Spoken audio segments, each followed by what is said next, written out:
Moby-Dick, by Herman Melville. Chapter 121. Midnight, The Forecastle Bulwarks.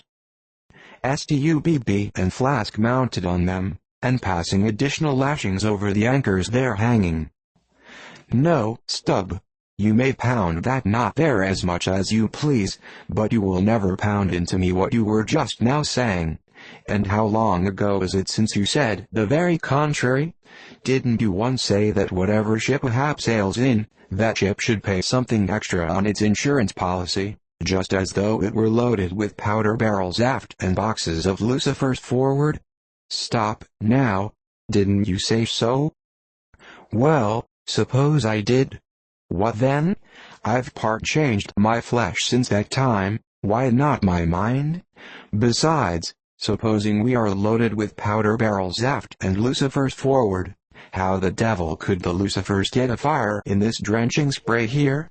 Why, my little man, you have pretty red hair, but you couldn't get afire now. Shake yourself. Your Aquarius, or the water-bearer, FLASK, might fill pitchers at your coat collar.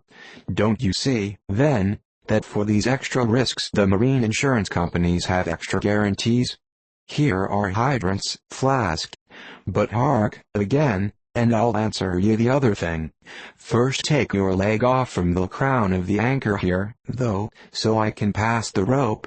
Now listen.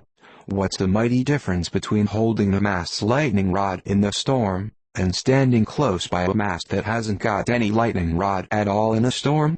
Don't you see, you timberhead, that no harm can come to the holder of the rod, unless the mast is first struck? What are you talking about, then? Not one ship in 100 carries rods, and Ahab, man, and all of us, were in no more danger then, in my poor opinion, than all the crews in 10,000 ships now sailing the seas. Why, you king post, you, I suppose you would have every man in the world go about with a small lightning rod running up the corner of his hat, like a militia officer's skewered feather, and trailing behind like his sash. Why don't ye be sensible, FLASK? It's easy to be sensible. Why don't ye, then? Any man with half an eye can be sensible. I don't know that, Stubb. You sometimes find it rather hard. Yes, when a fellow's soaked through, it's hard to be sensible, that's a fact. And I am about drenched with this spray. Never mind. Catch the turn there, and pass it. Seems to me we are lashing down these anchors now as if they were never going to be used again. Tying these two anchors here, FLASK, seems like tying a man's hands behind him. And what big generous hands they are, to be sure. These are your iron fists, hey? What a hold they have, too. I wonder, FLASK, whether the world is anchored anywhere. If she is, she swings with an uncommon long cable, though, there, hammer that knot down, and we've done.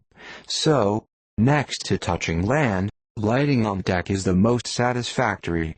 I say, just wring out my jacket skirts, will ye? Thank ye. They laugh at long togs so, FLASK, but seems to me, a long-tailed coat ought always to be worn in all storms afloat. The tails tapering down that way, serve to carry off the water, d'ye see? Same with cocked hats. The cocks form gable and ave troughs, FLASK. No more monkey jackets and tarpaulins for me. I must mount a swallowtail, and drive down a beaver, so. Halloa! Woo! There goes my tarpaulin overboard. Lord, Lord, that the winds that come from heaven should be so unmannerly. This is a nasty night, lad.